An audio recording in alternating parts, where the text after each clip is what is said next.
Hello and welcome to the Environmental Variation Working Group webinar. I'm Bette Loiselle from the University of Florida, and I am representing our group, which includes Chris Balakrishnan from Eastern Carolina University, Alice Boyle from Kansas State University, Jeff Braun from Illinois, Marco Pizzo from UNESP, Corey Tarwater from University of Wyoming, and Mariana Villegas from the University of Florida. Now, as field biologists, we recognize that the environments where we work are far from stable. They seem to be different every single year we go back to the field. The precipitation, the length of the dry season, the humidity, temperature, all of these things can vary considerably over time within our sites, over geographic space, and we find that such variation is often unpredictable. Further, these climatic conditions can directly and indirectly affect individuals and populations, for example, reproductive success or fruit or insect resources, among other things. Now, some examples of this environmental variation can be found in gradients across space. For example, precipitation gradients as shown here and across the Isthmus of Panama, where several of our Manakin RCN participants are working. And also along elevational gradients, where temperature can vary quite a bit, as well as precipitation. Several of our participants also work along elevational gradients, such as Mariana Villegas, who's been working with Chirexifia boliviana in the Andes, and Alice Boyle's lab, who's been working with Corapipo in Panama. And as Mariana is going to tell us, it's really sometimes hard to actually get at how you measure this variation and how it might impact responses like altitudinal migration in Chirexifia boliviana. We also know that these kinds of climatic patterns can vary quite a bit over time. This slide is showing the ENSO events that are occurring in the Ecuador Amazon, where I've been working with John Blake. And you can see that there were extreme La Nina events from 2009 to about 2011, particularly in 2011, which brought excessive rains to the region and we think have impacted bird populations at our site in the Amazon.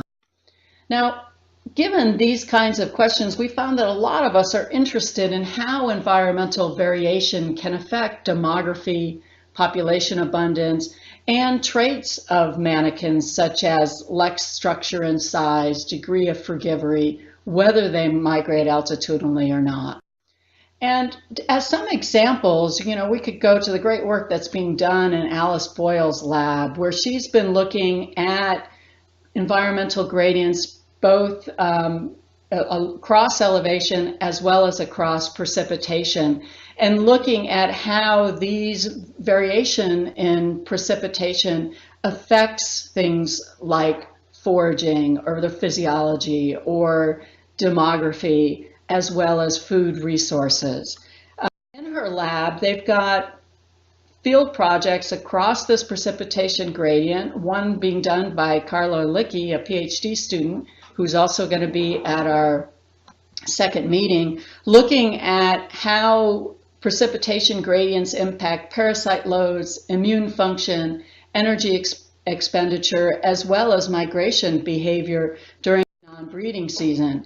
They also have field projects that look at things like the social dynamics of birds, their male-male alliances, display sites, display behavior, breeding season phenology, and this work is also being done by Carlo Licchi and Elsie Sheeran in the lab.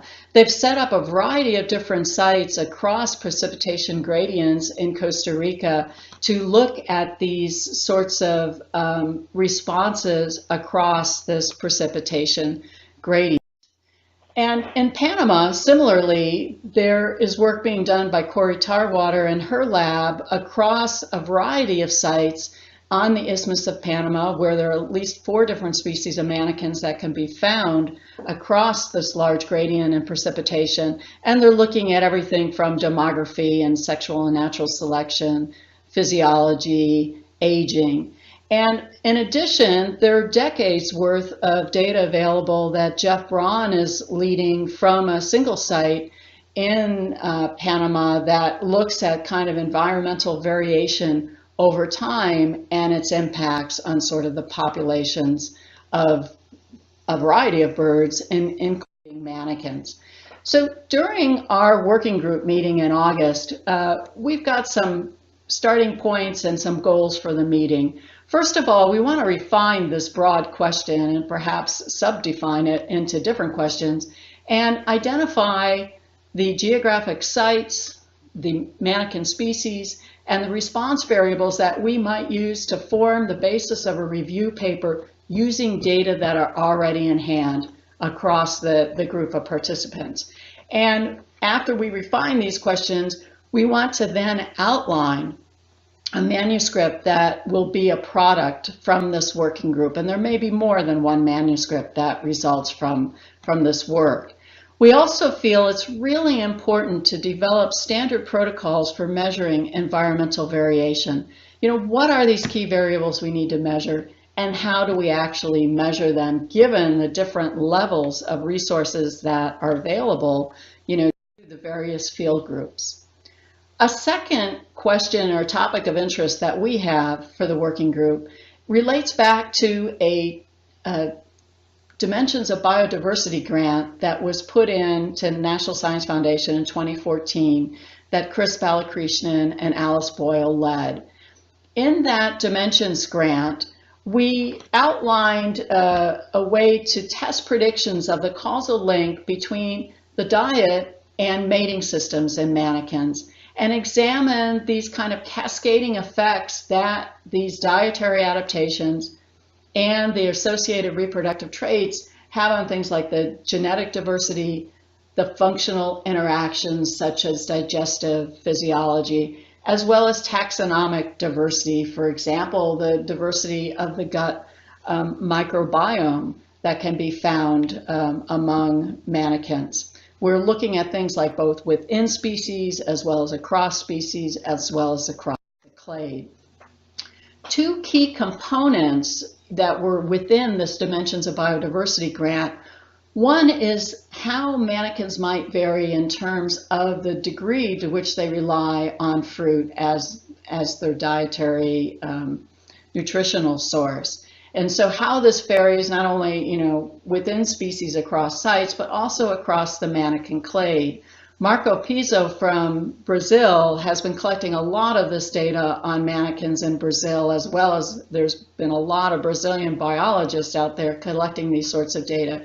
Here he pointed us towards a recent ecological data set that was published in 2014, where you could kind of get an idea of how the amount of fruit in the diet varies across the 50 or so manakin species. And this is very kind of broad data that we do know that we can improve on from within the group. The second really kind of key component within this grant is looking at how the strength of sexual selection might vary across the manakin clade. We believe that in some species, many more males, relatively speaking, are reproductively successful in the group, while in other species, it may really be limited to just a few males in the population.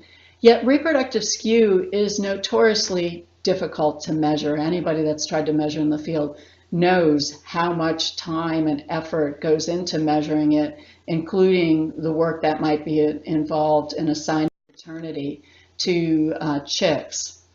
So at the working group meeting in August, we want to accomplish a few things. One is determine where the estimates of frugivory and strength of sexual selection actually exist. And we might want to join forces here with the female choice working group for a joint discussion about this. We also then want to discuss the mechanisms that we might be able to use to acquire estimates in the field or the lab, for example, using female visits as surrogates for measuring the reproductive success and its variance among males. We think that there may actually be a manuscript product that we can get out of these discussions and further work that will discuss the challenges and suggest alternatives for measuring either frugivory or the strength of sexual selection. We also want to revisit this Dimensions grant and decide whether we want to, resubmit it in the spring of 2016 when the next solicitation will be due. And if so, we want to identify key individuals to help develop the conceptual framework and the project and the grant itself moving forward. We also recognize there's lots of other questions out there that we haven't, approached or even talked about yet that you guys have ideas about. For example, Elsie Sjogren is interested in the patterns of sexual size dimorphism in manakins, and I know she's interested in and has communicated with a number of you to develop a cross, lab kind of look at this to answer this question using data from the group.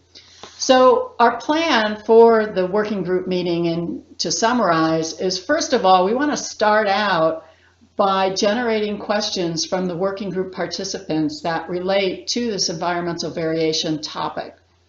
We'll then look at these questions, combine similar questions to see the broad range that people are interested in. We'll work to accomplish the goals related to the environmental variation question that were outlined above, as well as outlining standard protocols to measure environmental variation. We'll then turn our attention to the dimensions of biodiversity questions, as well as then we'll visit other questions that were generated by the group, talk about some of those, decide which ones we want to continue discussions on, and also look towards longer term goals of the working group as we move into years 3, 4, and 5 of the RCN. And before we leave, we will develop clear next steps and action plans for completing the products that we identified here in the webinar, as well as in our working group discussions that result. So we hope that you'll join us, and thank you for your attention.